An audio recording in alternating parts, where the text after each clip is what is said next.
receiving attention are the etheric, or the astral at the first and second initiations, or whether the initiate is standing before the Lord of the world. In the latter case, his mental centers, or their corresponding force vortices on higher levels, will receive stimulation. When the world teacher initiates at the first and second initiations, the direction of the triodal force is turned to the vivification of the heart and throat centers, and the ability to synthesize the force of the lower centers is greatly increased. When the one initiator applies the rod of his power, the downflow is from the monad, and though the throat and heart intensify vibration as a response, the main direction of the force is to the 7 head centers, and finally, at liberation, to the radiant head center above, and synthesizing the lesser 7 head centers. The centers at initiation receive a fresh access of vibratory capacity, and of power, and this results, in the exoteric life, as first, a sensitiveness and refinement of the vehicles which may result, at first, in much suffering to the initiate, but which produces a capacity to respond to contacts that far outweighs the incidental pain. Second, a development of psychic faculty that again may lead to temporary distress, but which eventually causes a recognition of the one self in all selves, which is the goal of endeavor. Third, a burning away, through a gradual arousing of Kundalini, and its correct geometrical progression through the etheric web. This produces a resultant continuity of consciousness, which enables the initiate consciously to utilize time as a factor in the plans of evolution. Fourth, a gradual grasp of the law of vibration as an aspect of the basic law of building.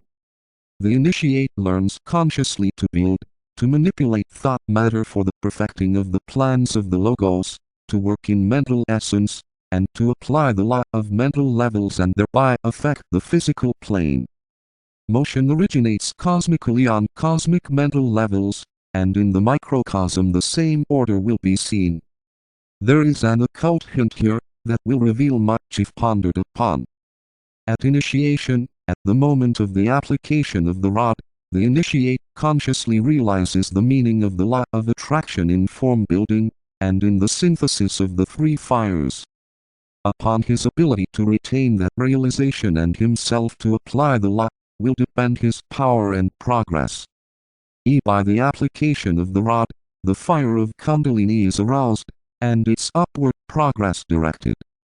The fire at the base of the spine, and the fire of mind are directed along certain routes, or triangles, by the action of the rod as it moves in a specified manner.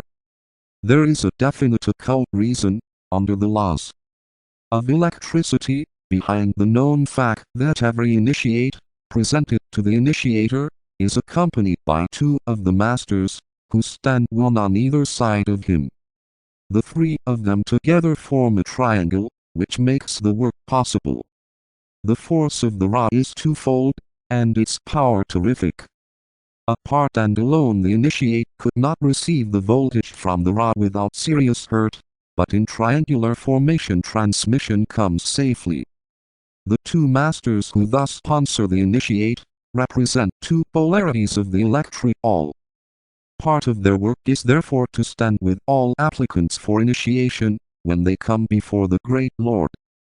When the rods of initiation are held in the hands of the initiator in his position of power, and at the stated seasons, they act as transmitters of electric force from very high levels, so high indeed that the flaming diamond, at certain of the final initiations, the 6th and 7th, transmits force, via the logos, from outside the system altogether.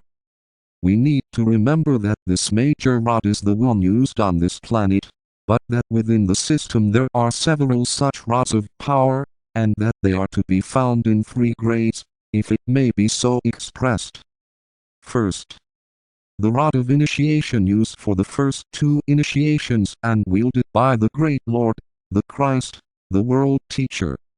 It is magnetized by application of the flaming diamond, the magnetization being repeated when each new World Teacher takes office.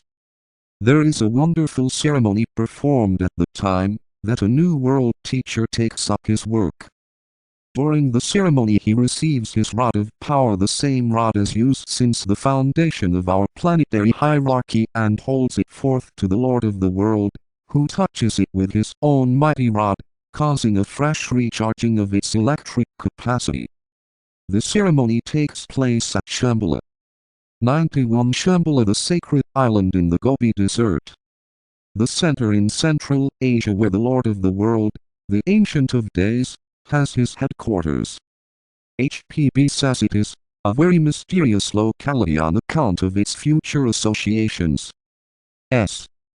D. II 413.89, 92. The world teacher takes office cyclically. His cycles do not coincide with those of the Manu, as the Manu holds office for the entire root race. The world teacher gives out the keynote for the various religions, and is the emanating source for periodical religious impulses.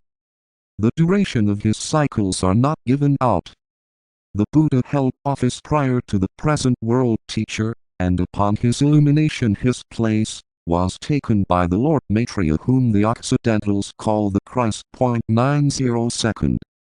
The rod of initiation known as the flaming diamond, and used by Sanat Kumara, the one initiator, called in the Bible, the Ancient of Days. This rod lies hidden, in the east, and holds the fire latent which irradiates the wisdom religion. This rod was brought by the Lord of the world, when he took form, and came to our planet 18 million years ago. Once in every world period it is subjected to a similar process as that of the lesser rod, only this time it is recharged by the direct action of the Logos himself, the Logos of the solar system. The location of this rod is known only to the Lord of the world, and to the koans of the rays, and, being the talisman of this evolution, the koan of the second ray is under the Lord of the world its main guardian, aided by the Deva Lord of the second plane. The Buddhas of activity are responsible for its custody, and under them the koan of the ray.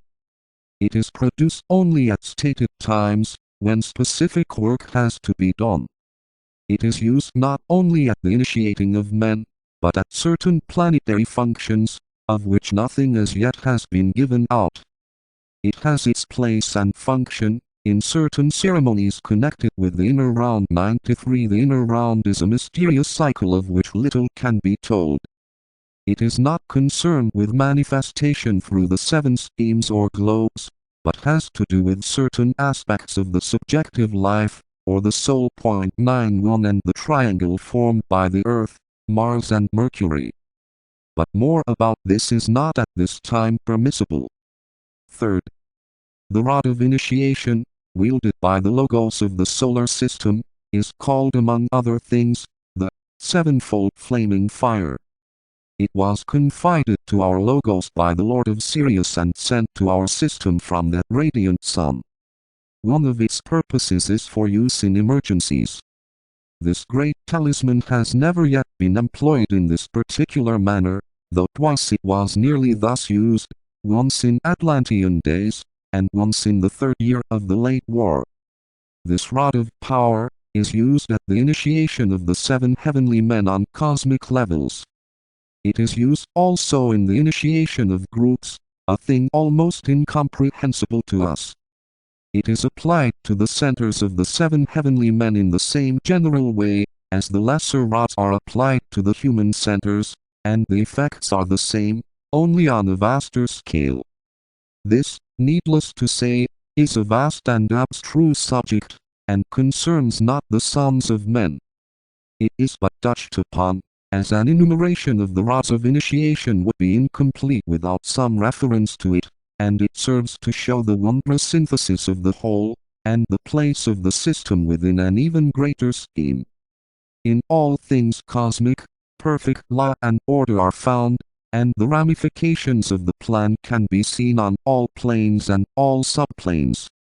This greatest rod is in the care of the first great group of karmic lords. It might be described as the rod which carries a voltage of pure poetic force from cosmic levels. The two lesser rods carry differentiated phoetic force.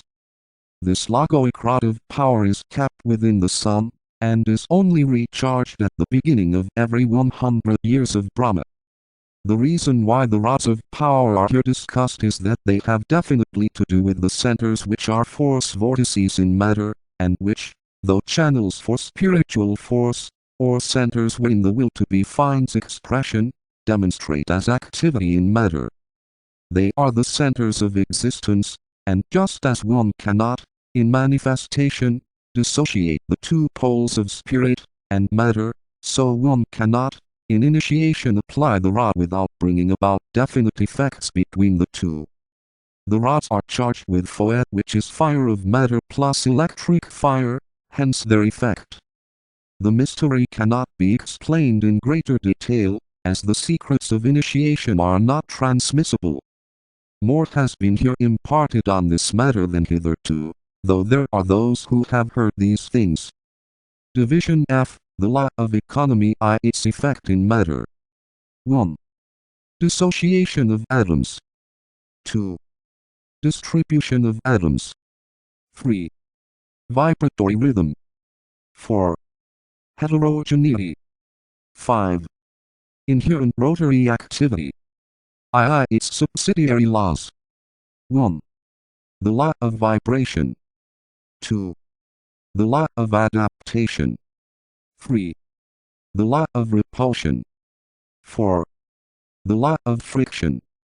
I. Its effect in matter. This law is the law governing the matter aspect of manifestation, and is the law characterizing the work of the third logos, and of the entities who are the embodiment of his will and the agents of his purposes. Each of the great cosmic entities who take form as the three logoi is distinguished by different methods of activity, which might be described thus. The third aspect, or Brahmi aspect of the activities of those entities who are his expression, is characterized by that method in the distribution of matter which we call the law of economy. It is the law governing the scattering of the atoms of matter, and their dissociation from one another, wide distribution, vibratory rhythm, heterogeneity and quality, and their inherent rotary action. This law of economy causes matter always to follow the line of least resistance, and is the basis of the separative action of atomic matter. It governs matter, the opposite pole of spirit. The second aspect, the building, or Vishnu aspect, is governed by the law of attraction. The activities of the entities who embody this aspect are directed to the attracting of matter to spirit, and the gradual approximation of the two poles. It results in cohesion, in the production of congeries of atoms in various formations, and this attraction is brought about by the attractive power of spirit itself. It shows itself in 1. Association. 2. Form building. 3. Adaptation of form to vibration. 4. Relative homogeneity of group unity. 5. Cyclic spiraling movement. The line of least resistance is not the law for this aspect. The attractive power of spirit in form building, and in the adaptation of the form to the need, is the secret of the pain and resistance in the world. Pain is only caused by resistance, and is a necessary phase in the process of evolution. This law of attraction is the law governing the spirit,